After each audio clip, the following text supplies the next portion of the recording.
comprendre le métier de thérapeute, de l'âme que je suis aujourd'hui, énergéticienne, j'ai besoin d'exprimer, le parcours, qui m'a été donné de vivre, voilà, depuis toujours parce que je crois qu'il est, nécessaire, dans cette approche aujourd'hui, que je transmets, que je partage et qui se met en œuvre au travers, de ma thérapie. Donc du coup, qui je me catégoriserais d'abord dans 2 mondes, plutôt le monde conventionnel et un monde hors convention. Parce que pourquoi j'ai envie de l'aborder comme ça? Parce qu'aujourd'hui, ces 2 mondes, ont été réunis en moi, mais pendant longtemps, ils ont été en dualité et dans ce parcours, je ne savais pas quoi faire, de ces 2 mondes. Donc le premier, le monde de la convention, c'est celui, qui m'a amenée, voilà, à être, par exemple, éducatrice de rue pendant 18 ans. Pendant 18 ans, j'ai œuvré dans les quartiers auprès, de personnes que j'ai accompagnées, de personnes en souffrance, des familles, des enfants, des jeunes, où dans ce cadre-là, j'ai fait un bout de chemin avec ces personnes et pour moi, ça a été, j'ai eu la chance de faire pendant toutes ces années-là, le plus beau métier, du monde. Voilà, pourquoi? Parce que, à la fois, j'étais là sur un chemin éphémère de personnes, dans leur intimité, dans leur confiance, pour, voilà, pouvoir, à un moment donné de leur vie complexe, leur donner des outils, de la ressource, de la force, pour qu'ils puissent ensuite voler de leurs propres ailes.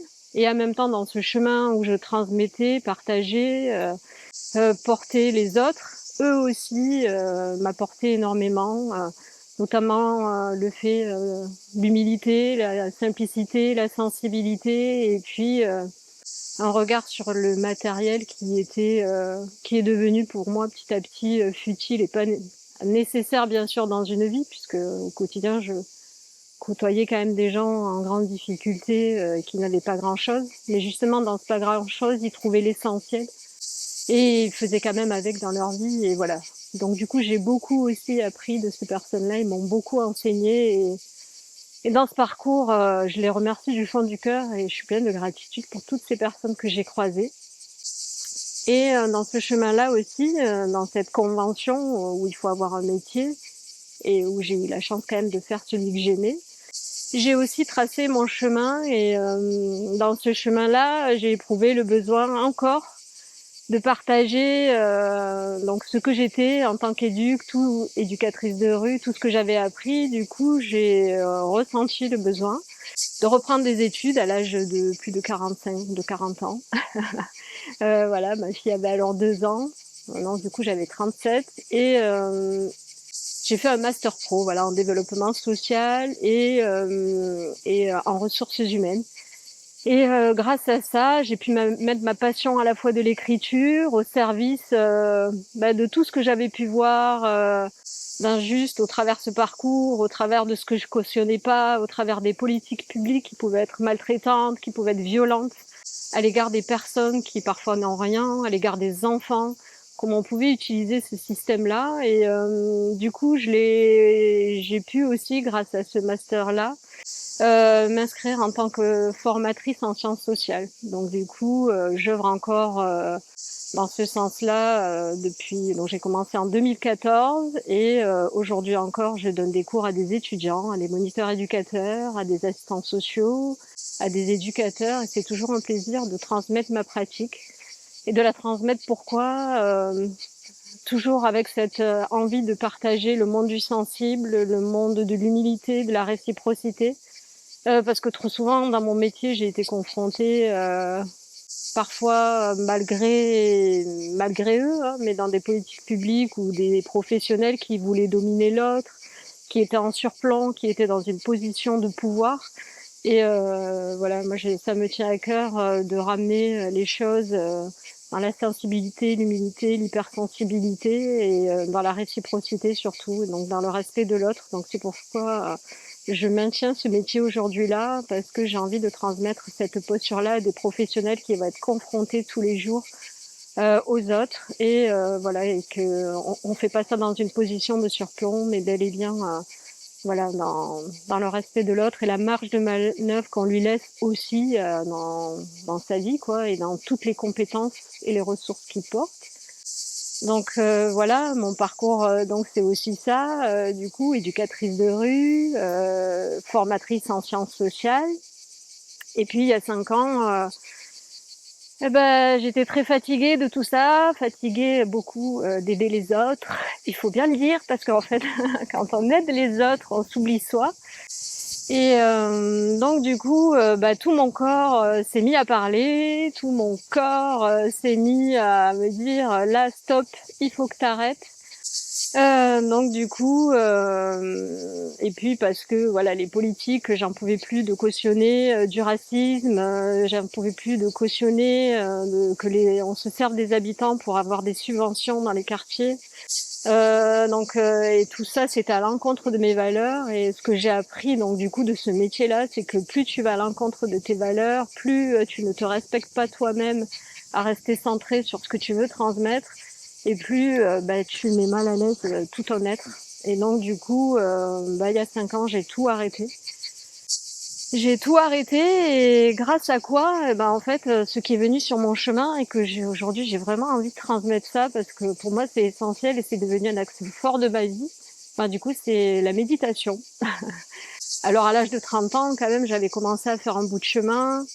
Je commençais à me titiller. J'avais commencé à mettre en place des livres, des lectures qui m'ont beaucoup attirée en ce sens. Et donc du coup en 2018, je suis encore dans le foyer familial avec le père de ma fille, avec ma fille. J'ai pas encore pris la décision d'arrêter mon travail, mais ça commence en fait à cheminer un petit peu dans ma tête.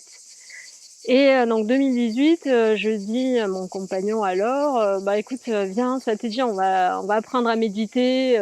Moi, je sens que j'en ai besoin dans ma vie de tous les jours. Lui, à l'époque, il faisait du billard indien et du coup, ça lui permettait d'avoir de la maîtrise de lui. Donc, j'ai réussi à le convaincre et on est partis comme ça, tous les deux, découvrir la méditation shamatha à Chanteloube auprès d'un maître qui s'appelle Jigme Khyentse Rinpoche. Je sais pas si je le dis bien, mais bon, voilà.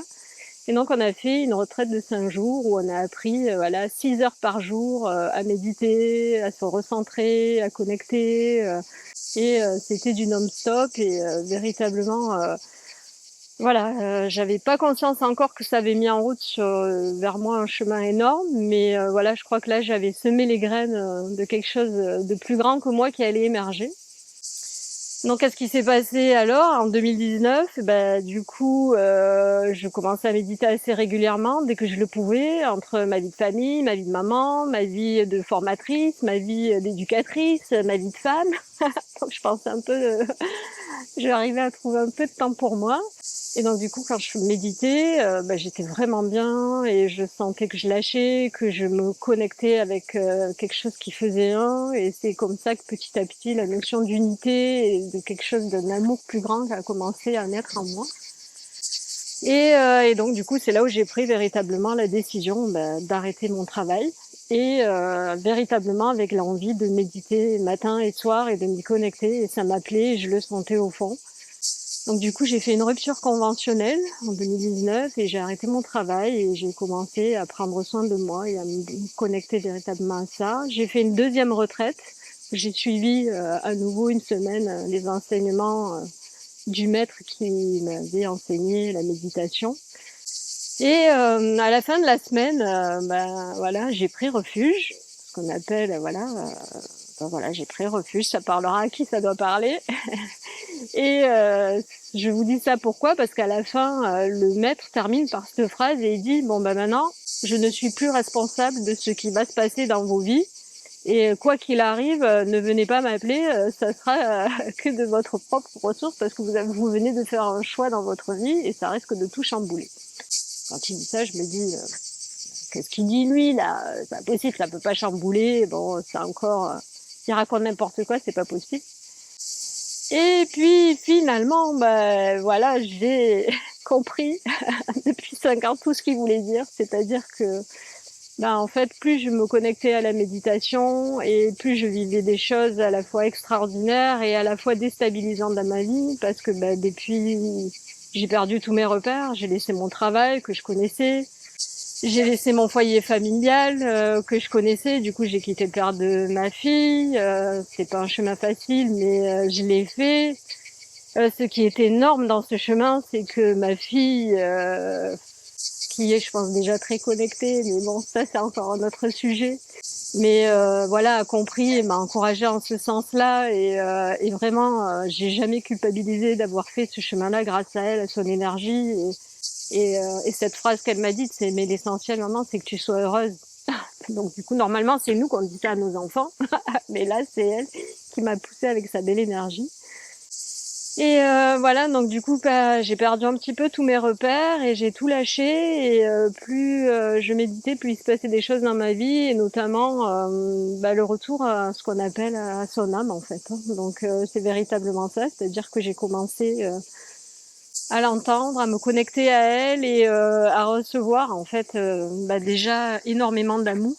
Alors là, quand je dis ça, ça peut être bateau, mais c'est quelque chose de plus grand que soi. C'est pas un amour conditionné, comme j'ai pu vivre à travers l'amour profond qu'on s'est porté avec le père de ma fille. C'est pas l'amour non plus quand même d'une mère à son enfant, celui que je vis avec ma chérie, l'amour que j'aime plus profondément. C'est véritablement une source qui vient d'ailleurs et qu'on reçoit en plein cœur et qui ouvre un espace tellement plus grand que des fois on trouve son corps tellement petit. Et souvent, enfin dernièrement, j'entendais un reportage d'une dame qui s'appelle Nicole Dron, qu'on retrouve sur YouTube et qui fait son témoignage de son expérience de mort de mort imminente. Et dans chaque mot qu'elle disait, dans chaque expérience, dans tout ce que ça lui avait amené, je retrouvais véritablement toutes les étapes de ce chemin-là, mais qui, moi, m'est venue pas par la mort imminente, mais par la méditation. Et effectivement, à un moment donné, quand l'intervieweur lui dit « Mais est-ce que vous avez pu retrouver ça à un moment donné dans votre vie, de cette reconnexion si profonde ?» Elle dit « Oui, les seules fois où ça m'est à nouveau arrivé, c'est quand j'ai médité. » Et là, je me suis dit « Ah, voilà, ce que je vis, c'est vraiment ça. Donc, la méditation peut aussi amener ça. » En me reconnectant à mon âme, je crois que je suis descendue au plus profond de mon être. Et le plus profond de mon être, il m'a conduit à nouveau développer mes dons. Je dis à nouveau parce que bah, ça quand même dans mon chemin conventionnel, j'ai toujours su au fond de moi que j'avais quelque chose pour soigner, guérir, voilà, avec mes mains, avec l'énergie. Pourquoi j'avais cette sensation-là pour plusieurs choses. Donc déjà mon rapport à la nature, je pouvais passer des heures petites, j'avais 8 ans, à contempler la nature et à ressentir, et je savais pas ce qui se passait en moi, mais je me rechargeais à chaque fois que je faisais ça. Et quand je voyais que j'étais un petit peu seule à le faire, je me disais mais c'est bizarre quand même. Donc, mais voilà, je comprends des années après à quoi j'ai été connectée aujourd'hui. Donc la nature, mais aussi parce que bah, j'ai toujours été entourée d'animaux et les animaux ont constitué dans mon chemin et dans ce parcours, voilà, comme des enseignants qui étaient autour de moi et qui m'ont montré le chemin. Petite, j'étais nerveuse, une enfant hyperactive qui partait dans tous les sens, j'arrivais pas à dormir et voilà, le chat a constitué pour moi véritablement une guérison, un calmant, un confident.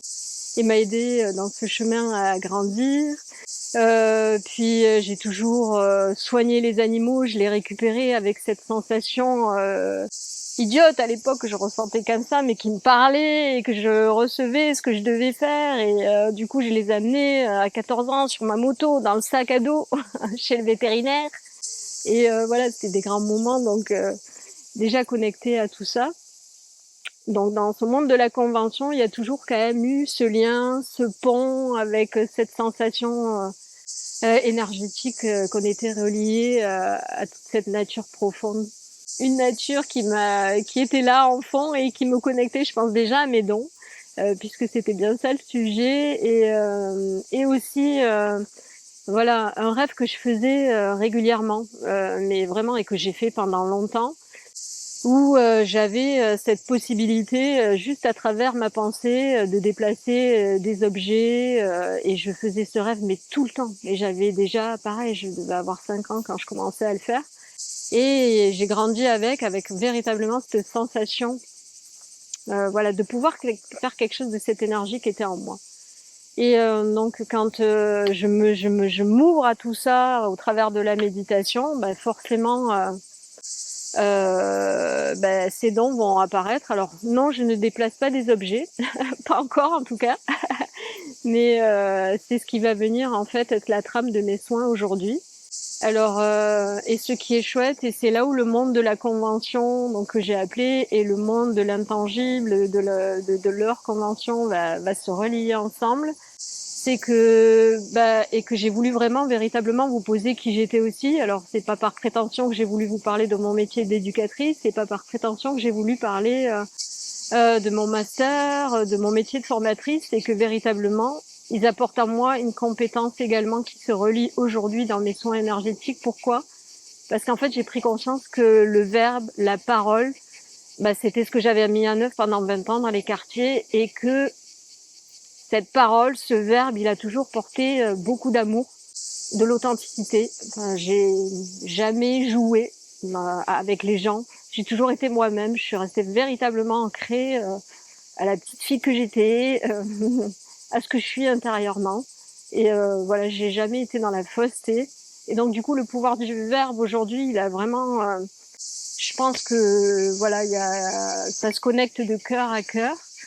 Et quand on est en soins, ça commence d'abord par ce temps-là, en fait, de reliance à l'autre, par le biais de la parole, de l'écoute, de l'échange, du verbe, de la bienveillance, de l'amour vraiment. Et quand l'amour pour moi, il est guérisseur, et c'est vraiment la base de mon travail.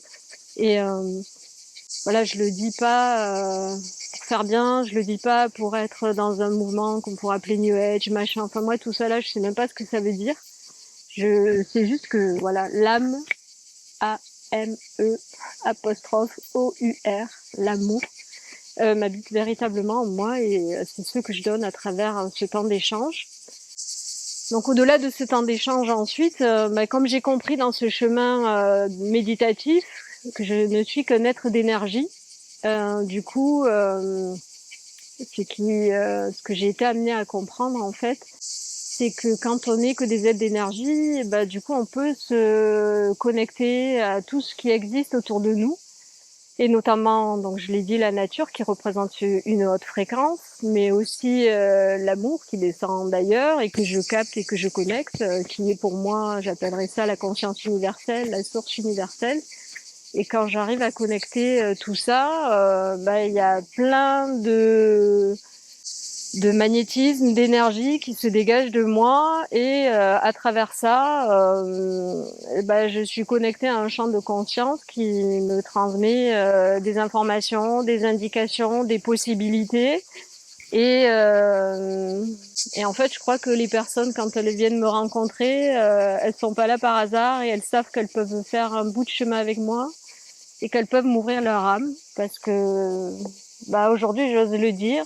Je crois que c'est la première fois que je vais le dire devant une caméra en plus, mais c'est pas grave, j'assume. Mais voilà, j'ai la capacité à me relier aux âmes des autres, mais pas pour y voir le négatif, mais je vois la lumière en chacune des personnes que je croise, et tout leur potentiel et toutes leurs ressources.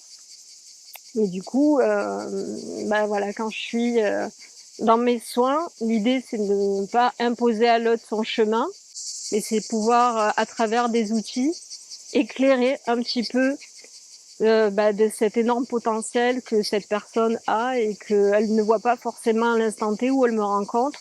Ou alors elle le voit mais elle sait pas quoi en faire, ou alors elle le voit mais elle en a peur.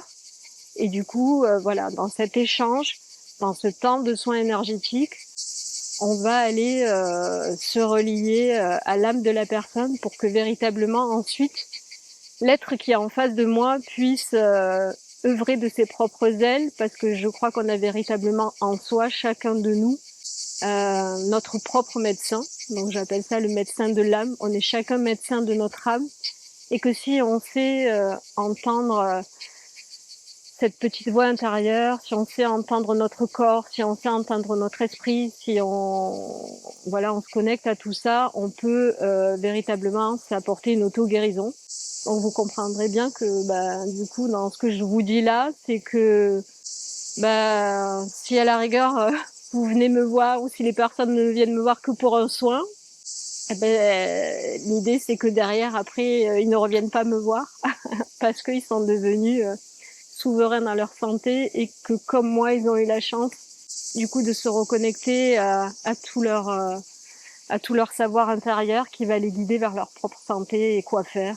Et voilà, donc qu'est-ce que j'utilise du coup dans mes soins, dans cette thérapie pardon de l'âme.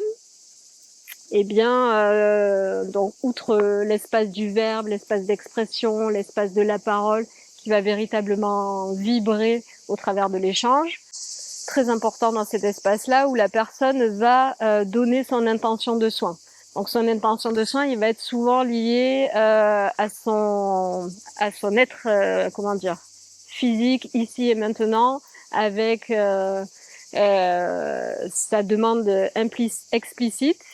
Mais on va aller plus loin et la première étape qu'on va franchir en allant plus loin et en descendant un petit peu au fond de l'être, c'est en se servant des cartes. Donc il va y avoir je vais m'appuyer sur des cartes pour aller chercher un petit peu la demande implicite qui peut parfois venir corroborer la demande explicite de la personne et l'intention de soin de la personne, soit venir l'approfondir, soit venir un peu plus la bousculer parce elle va venir lui ouvrir un champ auquel elle n'avait pas pensé.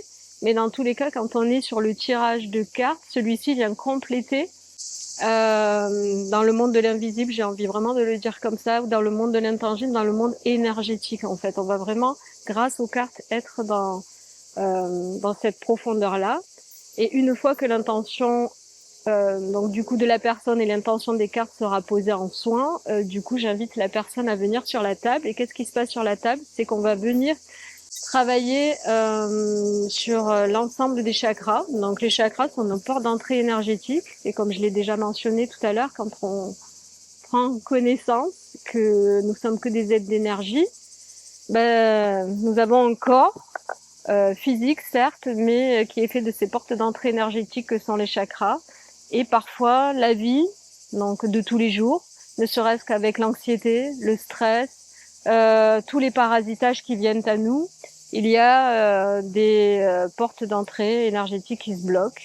Ça peut être dû aussi au trauma passé, à des accidents qu'on a pu connaître dans son parcours.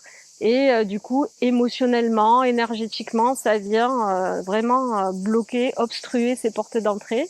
Et donc mon travail, ça va être voilà, avec vous, avec les personnes, d'aller à la fois, qu'est-ce qui peut se passer? Nettoyer les portes d'entrée obstruées, de réinformer aussi, parce que dans le corps physique, il y a plein d'informations qui sont cristallisées, là où il y a eu des chocs, là où il y a eu des traumas, là où il y a eu des informations qui ont été violentes. Et donc du coup, par le biais de la Q-pressing, on va aller libérer ces tensions-là et on va aller ensuite réinformer aussi, soit à l'aide du pendule, soit à l'aide de la cymatique. Alors la cymatique, c'est quoi? C'est que du coup, je vais me connecter à votre corps, au corps de la personne, et sur les portes d'entrée énergétiques bloquées ou sur les points qui ont été cristallisés par des informations perturbantes, voilà, qui empêchent la personne de trouver son plein potentiel.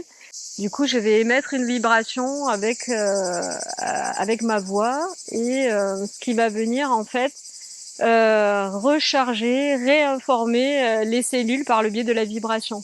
Parce qu'en fait, une cellule, c'est quoi? Une cellule, ok, c'est le corps physique qui nous constitue, c'est la matière, ce que vous voyez en priorité. Mais derrière chaque cellule, il y a quoi?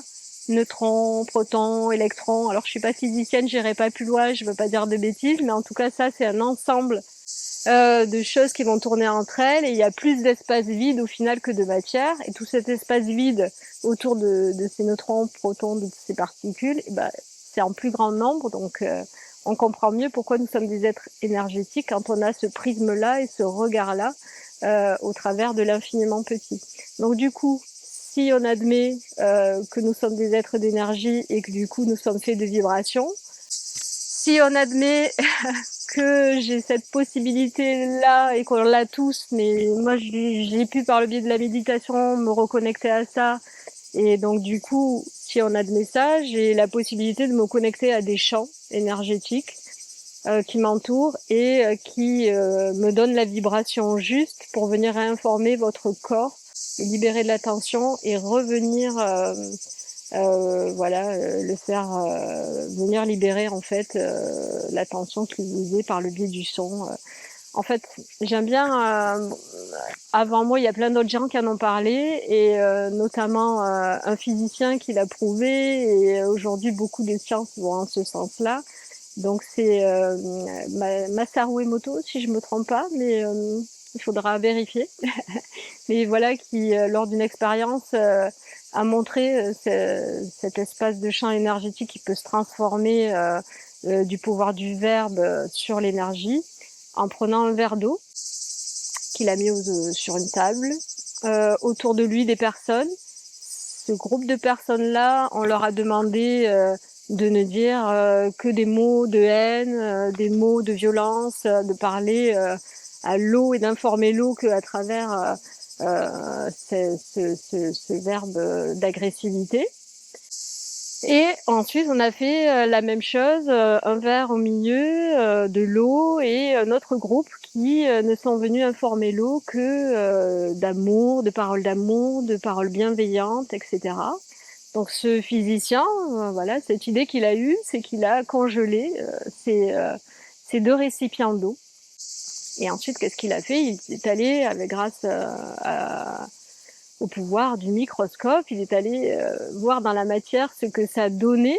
Et là, grande surprise, du coup, les récipients d'eau qui avaient été informés que de haine, de violence, d'agressivité, se cristallisaient en matière dissonante, en matière chaotique, et ne formaient que des figures vraiment désordonnées. En revanche, là où il y avait eu que des paroles d'amour, des paroles de bienveillance, l'eau avait été informée, là où l'eau avait été informée ainsi, et bien du coup, on en apparaissait de magnifiques formes géométriques, harmonieuses, en cohérence, qui donnaient à voir de la beauté et de belles vibrations. Donc voilà, je trouve que cette expérience vient un petit peu montrer le pouvoir du son et explique un petit peu la cinématique et du coup cette manière avec laquelle je travaille, où en fait le son juste que je transmets à la personne vient réinformer dans cet ordre chaotique à cause de la tension ou du trauma ou de l'accident qu'il a subi, du coup par le biais de la vibration extérieure que je viens canaliser. Du coup, on vient réinformer et mettre une cristallisation plus positive. Bon, enfin bref, je sais pas si je suis claire. C'est une partie de mon travail et si je peux partager avec vous peut-être des expériences qui ont été pour moi marquantes de mon travail. Une récente, un homme d'une trentaine d'années m'appelle et me dit voilà, j'ai été greffée au niveau du cœur il y a 5 ans. Et là, ça va pas trop, j'arrive pas à dormir, c'est difficile pour moi, j'y arrive plus. Enfin, je saurais pas comment exprimer ce qui se passe, mais voilà, j'aimerais. J'ai entendu parler de vous. Du coup, est-ce que vous pensez qu'on pourrait faire un soin bon, je sais pas trop, j'ai jamais fait de soin énergétique, mais voilà, je me dis que ça peut, au travers de ce que j'ai entendu, m'aider. Donc du coup, je vais à domicile, je me rends chez la personne et du coup, aux premiers échanges justement du verbe, je peux sentir deux choses en lui. Du coup, son âme et puis celle de la personne qui est greffée en fait. Et donc là, vu qu'aujourd'hui j'assume cette part-là en moi, je lui en fais part. Et là, un grand gaillard qui fait quasiment 2 mètres et qui a plein de muscles et qui s'effondre et qui me dit « Mais oui, c'est ça ». Et là, je comprends qu'en fait, il vit depuis 5 ans quelque chose en lui, dans cette dualité où il ressent véritablement l'âme de l'autre, mais il n'arrive pas forcément à le dire à des gens, parce que dire à l'autre « Mais en fait, j'ai été greffé, mais je sens qu'il y a une partie de moi qui n'est pas moi », voilà, quand on n'admet pas forcément tout cet autre monde et ou l'accès, à ce monde intangible de l'âme, et cetera, bah, du coup, c'est difficile. Donc juste le fait, déjà, d'avoir, cette compréhension et de lui avoir dit: «Mais oui, je ressens ce que tu ressens et j'entends ce que tu vis». Donc du coup, ça a été une première étape dans ce soin et dans la 2e étape, du coup, ça a été incroyable pour moi. C'est-à-dire que quand la personne, s'allonge sur la table de soins, alors que je suis normalement qu'avec une seule âme, celle qui est assise, eh bien en fait là j'ai dû travailler une quinzaine de minutes sur l'autre âme qui était présente. Donc j'ai pu voir l'accident, le trauma de cette personne-là, qui était consentante bien sûr pour donner son cœur, mais qui ne savait pas quand est-ce que ça allait lui arriver. Et donc du coup le choc de l'accident arrivant, elle se retrouve, elle sait plus où elle est, elle se retrouve dans un corps et elle ne sait plus ce qui lui arrive. Du coup tout le temps a été de l'accompagner elle et de pouvoir la guider à partir et de lui expliquer où elle était, ce qu'elle faisait et pourquoi, et etc. Et donc du coup une fois que cette âme est partie, elle a pu comprendre, se libérer de sa peur de l'accident et comprendre qu'elle pouvait partir. J'ai ensuite pu du coup travailler sur la personne dans la matière qui m'avait appelée, sur ce grand gaillard de 2 mètres. Et voilà, et là on a pu véritablement lever des voiles, aller au cœur de lui-même, ce qu'il n'arrivait pas à faire, bien sûr, parasité par tout, vous imaginez bien, tout ce qui se passait en lui par rapport à la présence de cet autre. Déjà, c'est dur de se trouver soi-même quand on est seul. Donc vous imaginez bien que quand on est plusieurs, c'est un peu plus compliqué. Donc voilà, enfin en tout cas, c'était la partie que je voulais dire. Et en tout cas, voilà, ce qui est important aujourd'hui dans les gens que je rencontre aussi véritablement, c'est, et que j'ai retrouvé avec ce monsieur-là, c'est oui, vous êtes fait d'une âme qui vous parle, et oui, vous l'entendez, et dire ça aux personnes qui sentent qu'elles ont ça au fond, mais qui ne savent pas quoi en faire, mais rien que ça vient les rassurer et ça vient leur permettre d'ouvrir un chemin bien plus grand. Et rien que ça permet de se dire on n'est pas fou, tout ce qu'on entend, tout ce qu'on vit, d'autres le vivent et j'en ai le témoin et du coup je suis accompagnée pour ça et c'est trop bien. Bon bref, et donc déjà permettre à l'autre de cheminer avec ça, c'est énorme. Et ensuite, un autre accompagnement qui reste pour moi un accompagnement que j'ai pu, une situation, donc une jeune femme qui vient, qui est ancrée dans sa vie depuis 25 ans et qui a développé depuis 2 ans une maladie auto-immune, qui tend vers un diabète, qui en plus a des répercussions sur son corps, sur son cœur. Donc du coup, il faut qu'elle fasse attention à ce qu'elle mange. Elle a mis en place un régime. Son corps de femme, elle a à peine 35 ans, mais elle est aménorrhée. On lui dit que elle est déjà en préménopause, etc. Ok. Donc du coup, j'arrive avec tout ça. Elle m'informe de tout ça. Et on commence à mettre en place le soin énergétique et voilà, et au travers de ce soin, du coup je vais essayer de faire court, mais en fait ce qui s'est ouvert pour elle, c'est un chemin qui n'était plus aligné avec ses désirs, une vie de famille qui n'était plus alignée avec ce qu'elle voulait être, et surtout une vie de famille qui l'avait petit à petit fait en sorte qu'elle s'oublie, qu'elle se sacrifie, qu'elle ne pense plus qu'aux autres. Et elle en avait oublié sa propre vie de femme, sa propre vie d'être qui avait envie de créer, qui avait envie d'écrire des bouquins, qui avait envie de voyager, qui avait envie de s'amuser, etc., etc. Et du coup, voilà, le soin a libéré notamment des mémoires qu'elle ne pensait pas. Et ça, c'est important de le dire aussi aux gens, c'est-à-dire vous pouvez être empreint de choses qui ne vous appartiennent pas dans le transgénérationnel et qui appartient à votre mère, à votre père, et qui seront cristallisés en fait dans votre énergétique. Donc vous pensez que ça n'a pas d'impact sur vous, vous connaissez pourtant ce qui s'est passé. Là en l'occurrence c'était un avortement de la maman juste avant que cette personne naisse, et elle disait mais non, moi ça ne m'impacte pas sur ma vie réelle, je ne pense pas, c'est pas ça. Et au final, dans le corps énergétique, en fait, c'était véritablement cristallisé dans sa porte énergétique qui était le chakra sacré et qui est le lieu de la créativité, qui est le lieu de la sexualité, qui est le lieu de la reconnaissance de la femme, de la féminité, de la sexualité épanouie, etc., etc. Et voilà. Et donc dans cette libération qu'on a pu mettre en place, et je le dis, et tout en rigolant et en toute humilité, mais il s'est passé véritablement une ouverture. Et donc c'est une jeune femme qui dès le lendemain a mis en place des choses, c'est-à-dire elle s'est mise à courir alors qu'elle est allée faire un footing le lendemain.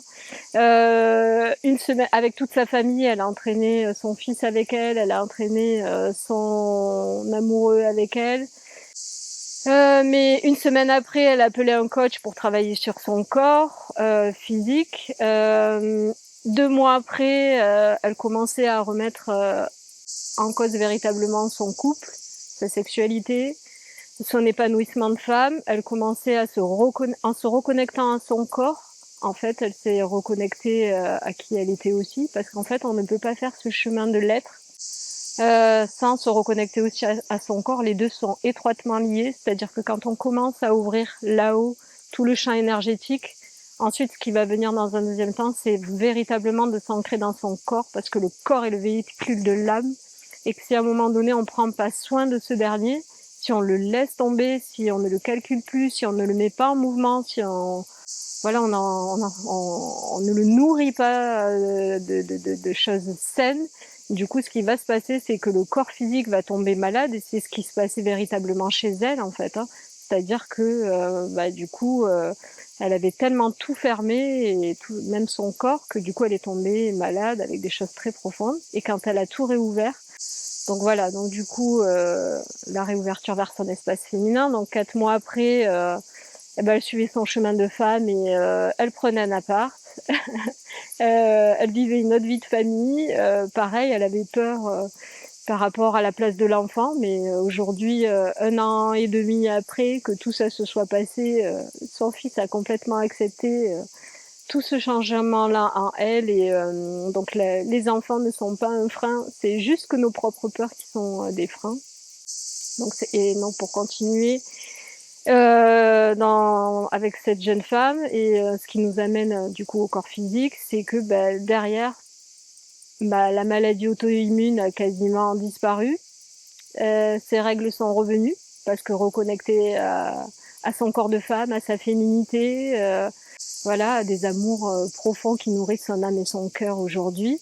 Donc voilà, là où ça s'était arrêté, et là où la médecine avait pronostiqué une préménopause, en fait, c'était juste son corps qui lui disait, mais en fait, t'es tellement pas branché sur ton féminin que, en fait, on va te le dire, parce que tu ne le ressens pas dans ton être, on va te le montrer par le biais du corps, quoi. Donc voilà, et aujourd'hui, donc, une jeune femme qui a retrouvé une très grande forme, et voilà, que j'avais envie de vous partager ces situations, parce qu'elles disent un petit bout de ce que moi je mets en œuvre, mais au-delà de ça, de tout ce qu'on est capable en tant qu'être de faire si on se reconnecte à son être le plus profond, et au respect de son corps physique, et si on commence à s'écouter, en fait.